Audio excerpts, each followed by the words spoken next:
Prontos para mais uma semana? Aí está meu amigo Holt, companheiro geral. Cansado, acabou de me arrastar daqui até a Avenida do Contorno. Ele me arrastou de bike. Muito bem, queridos. Essa semana a gente atrasou aí os vídeos. De vez em quando a gente não consegue ser pontual na segunda, quarta e sexta. Porém, sempre fazendo um esforço maior para que não faltem os 3 vídeos da semana. Porque juntando os 3, dá praticamente uma aula por semana, né? São menos de 15 todos eles, então 45 minutos uma aula. Muito bem, para quem quer colocar a disciplina bíblica em sua vida, por favor, comece lá no primeiro vídeo. E me acompanhe aí, tá bom? Me segue, se ainda não é inscrito, se inscreve, por favor. Não estou lhe pedindo nem que curta mais, nem que compartilhe, não. Só se inscreve. Comece lá do início, se possível, ok? Valeu!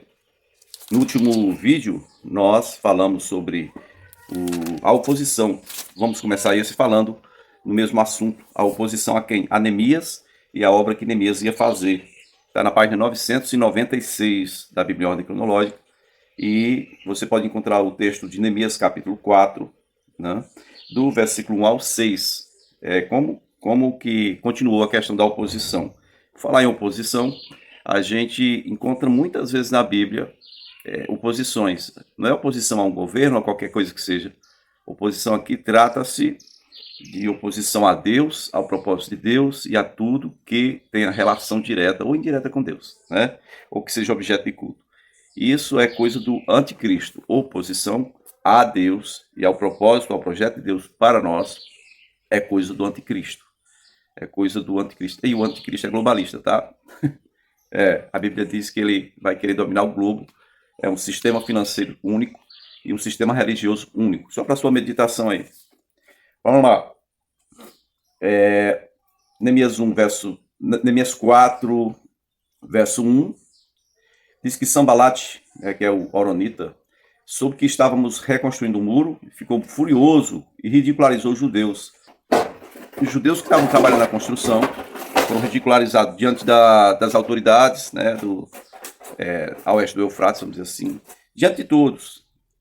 E lá no versículo 3 diz, Tobias também, o Amonita, já sabe que Tobias é descendente de Ló. Amon e Moabe são os 2 filhos de Ló com as suas filhas, Moabitas e Amonitas. Sabemos também que os Amonitas, eles tinham por Deus Moloque, o principal, né? O padroeiro deles, tá bom? Então Tobias, o Amonita, que estava ao seu lado, completou o escárnio, né? Dizendo, pois que reconstruam, basta que uma raposa suba no muro, e esse muro vai desabar. Holt, para aí.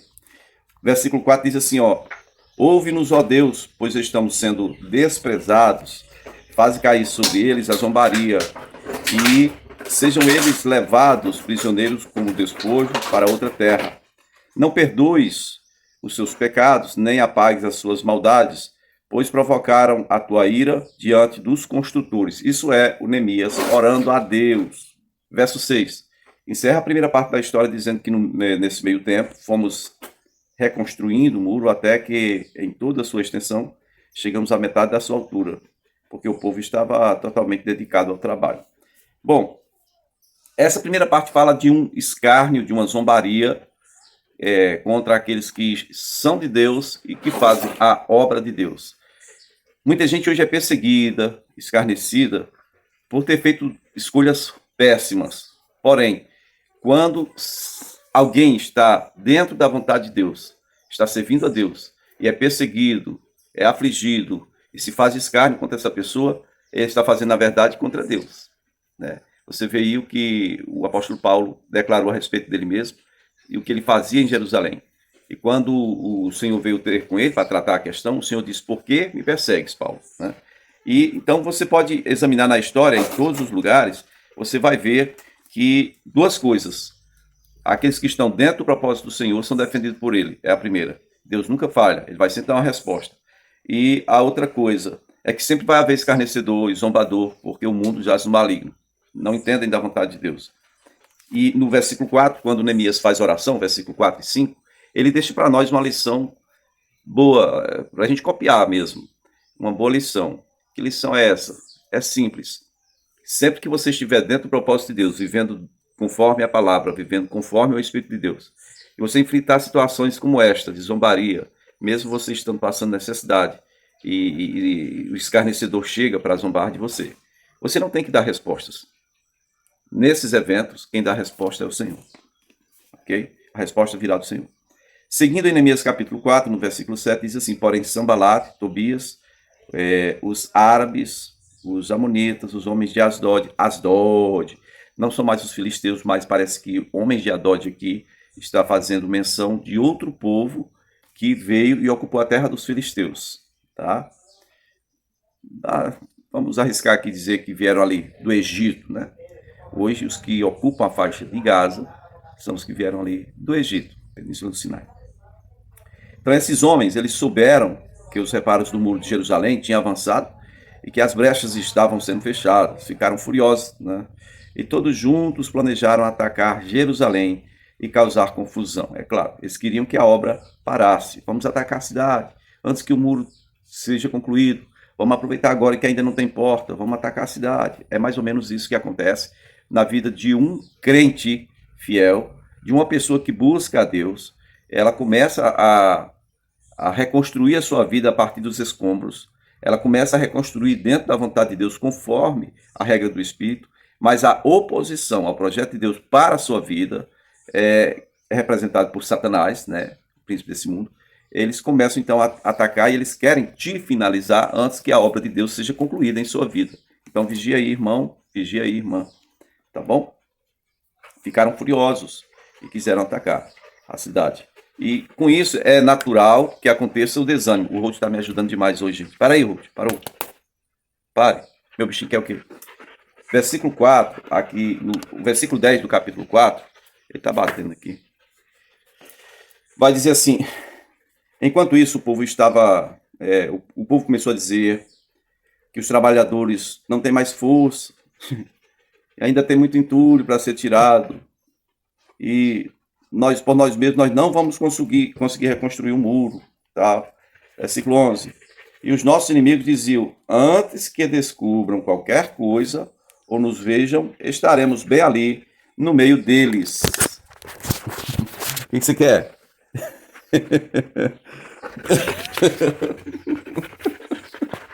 Ô, rapaz, você quer me ajudar? Não, mano, peraí, quer se alimentar da palavra.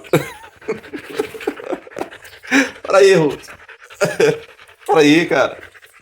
Ô, cachorro, rapaz. É brinquedão, irmãos. Então, amados, como eu ia dizendo, é natural que com o seu crescimento, os ataques da oposição venham.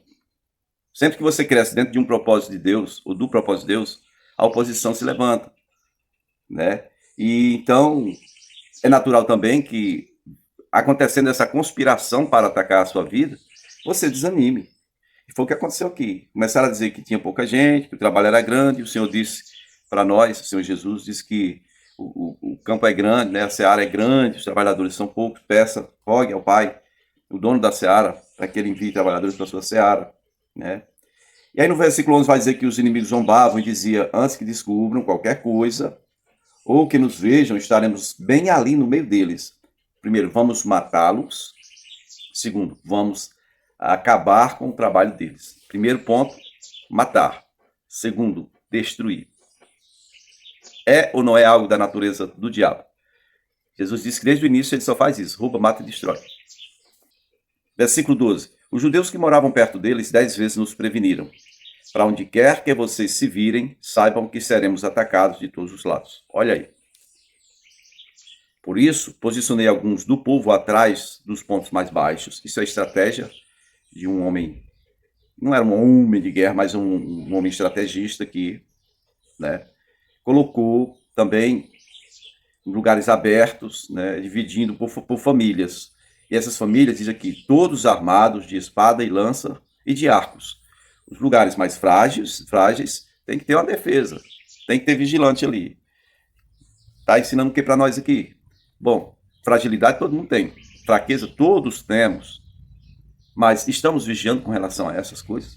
Foi o que Neemias fez aqui. Para que a obra não pare, quando vem o ataque da oposição ao projeto de Deus em sua vida, você deve fortalecer a sua vigilância nos pontos mais fracos ou mais frágeis da sua vida. E não ficar de bobeira, se expondo ao pecado, ou ao inimigo, à oposição, nesses pontos mais fracos. Tá? Vamos lá.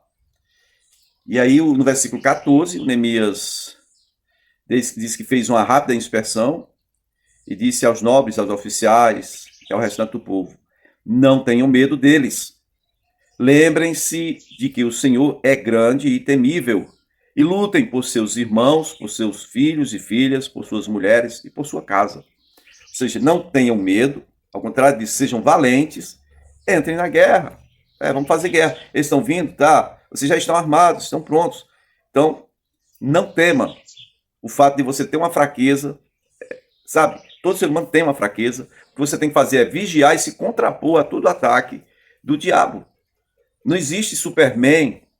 Não, na Bíblia não. O Superman da Bíblia é Jesus. Inclusive, todos os super-heróis que trazem consigo a ideia de dispor da própria vida em favor de outros, isso só aparece na história mundial depois de Jesus. Ok? Guarda aí essa lição para você entender a influência do cristianismo no mundo todo, negada. Tá bom? Mas não existe Superman, super-homem. Todo mundo tem uma fraqueza. Até o próprio super-homem, na história dele, não tem a criptonita? Tem, não tem? Pois é. Você e eu temos uma fraqueza. Não existe ser humano que não tem. Então não adianta você orar dizendo: Senhor, minimiza a minha fraqueza. É claro, ela vai ser minimizada quando você trabalhar ela, vigiar para não cair, se contrapor ao ataque do inimigo e permanecer no projeto, vontade e propósito de Deus. Tá ok? É isso aí. Vamos lá então. Não precisa ter medo, precisa ter posição. Versículo 15. Então, quando os nossos inimigos descobriram que nós sabíamos de tudo e que Deus tinha frustrado a sua trama, todos nós voltamos para o muro, cada um para o seu trabalho. Então, daquele dia em diante, o comportamento mudou da turma toda lá. Veja o versículo 16. Diz que enquanto metade dos meus homens fazia o trabalho, a outra metade estava com arco e couraça, né? Arcos e couraças, lanças. Permanecia armada. Metade dos homens do Neemias trabalhando, metade era uma escolta armada lá. Certo? E os oficiais davam apoio a todo o povo de Judá. E foram reconstruindo o muro. Aqueles que transportavam material faziam trabalho com uma mão e com a outra seguravam uma arma. Por que com a outra mão segurava uma arma? Ficava pronto para a guerra? Não. É que provavelmente não tinha nem cinto para todo mundo. A arma é mais fácil de adquirir, né? Quando é mais necessário. O que é mais necessário? O que é prioridade? É a arma ou o cinto que segura ela? A arma. Prioridade. Bom, no versículo 18 diz cada um dos construtores, né? É onde diz que cada um. No versículo 18 é onde diz isso, que cada um trazia na cintura uma espada enquanto trabalhava. Aqui eram os que carregavam entulho. Porque também era um negócio mais perigoso. O muro está destruído e está sendo reconstruído. Então, para ir até a parte lá onde o muro caiu ou foi demolido, ficava exposto, né, a algum perigo, alguma cilada da oposição. Tá bom, meu povo? Bom, no próximo vídeo a gente dá seguimento a essa história. Continua com a gente aí.